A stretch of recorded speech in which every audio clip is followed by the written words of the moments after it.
Hi அனைவருக்கும் வணக்கம். நான் உங்கள் ரம்யா. இன்றைக்கி நம்ம பார்க்க போகிற ஒரு பழமொழி என்னென்னு பார்த்தீங்கன்னா, அரசனை நம்பி புருஷனை கைவிட்ட கதை. ஆக்சுவலி இது பழமொழிக்கான இந்த பழமொழி இதுவே கிடையாது. இப்போ ஒரு பழமொழியை மக்கள் உருவாக்கி வச்சுருக்காங்களே, இதுக்கு மீனிங் என்ன சொல்லுவாங்க தெரியுமா? புருஷனை விட இன்னொருத்தர், அதாவது அரசன், அவர் வந்து நல்லா வசதியாக இருந்தாங்கன்னா புருஷனை விட்டுட்டு பொண்டாட்டி அவன் கூட போயிடுவான் அப்படிங்கிற மீனிங்கில் அந்த பழமொழி போயிட்டுருக்கு பார்த்துக்கோங்க. ஆனால் இதுக்கான பழமொழி இது கிடையாது. இது பார்த்தீங்கன்னா, அரசை நம்பி புருஷனை கைவிட்ட கதை. அரசுங்கிறது அரச மரத்தை குறிக்குது. இந்த பழமொழிக்கான விளக்கத்தை தான் நம்ம இன்றைக்கி பார்க்க போகிறோம்.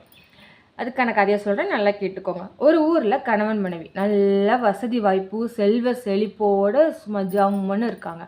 ஆனால் அவங்களுக்கு திருமணமாகி 11 வருடங்கள் ஆகியும் அவங்களுக்கு வந்து குழந்தையே இல்லை. குழந்தை இல்லாத கவலை தான் அவங்களுக்கு தவிர மற்றபடி வேறு எந்த கவலையுமே அவங்களுக்கு கிடையாது. அந்த சமயம் அவங்க ஊரில் ஒரு திருவிழா ஒன்று வருது. அந்த திருவிழாவை நடத்தி வைக்கிறதுக்காக